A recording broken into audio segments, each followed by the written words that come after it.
डिक्रूज। ओह, कब मरी आपकी पत्नी? माफ कीजिएगा, मुझे भी मालूम नहीं था। हाँ, मैं बड़ा अभागा हूँ। मेरा दिमाग कुछ खराब है, देखिए।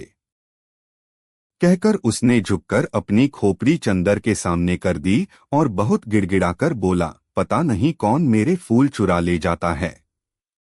अपनी पत्नी की मृत्यु के बाद 5 साल से मैं इन फूलों को संभाल रहा हूँ। हाय रे मैं। जाइए, पम्मी बुला रही है। पिछवाड़े के सहन का बीच का दरवाजा खुल गया था और पम्मी कपड़े पहनकर बाहर झांक रही थी। चंदर आगे बढ़ा और गोरा मुड़कर अपने गुलाब और चमेली की झाड़ी में खो गया। चंदर गया और कमरे में पड़े हुए सोफा पर बैठ गया। पम्मी टॉयलेट कर चुकी थी और एक हल्की फ्रांसीसी खुशबू से महक रही थी।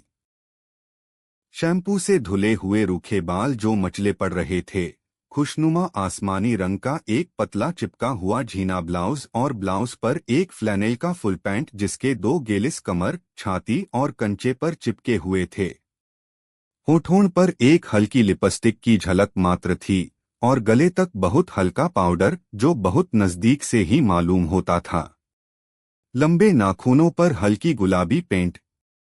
वह आई, निस्संकोच भाव से उसी सोफे पर कपूर के बगल में बैठ गई और बड़ी मुलायम आवाज में बोली, मुझे बड़ा दुख है मिस्टर कपूर, आपको बहुत तवालत उठानी पड़ी। चोट तो नहीं आई? नहीं नहीं, कोई बात नहीं। कपूर का सारा गुस्सा हवा हो गया। कोई भी लड़की निःसंकोच भाव से इतनी अपनायत से सहानुभूति दिखाए और माफी मांगे तो उसके सामने कौन पानी पानी नहीं हो जाएगा, और फिर वह भी तब जबकि उसके होठों पर न केवल बोली अच्छी लगती हो वरन लिपस्टिक भी इतनी प्यारी हो।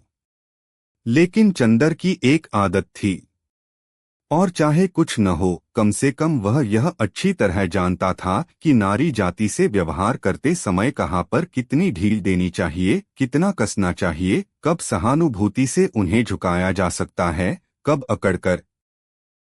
इस वक्त जानता था कि इस लड़की से वह जितनी सहानुभूति चाहे ले सकता है, अपने अपमान के हर जाने के तौर पर।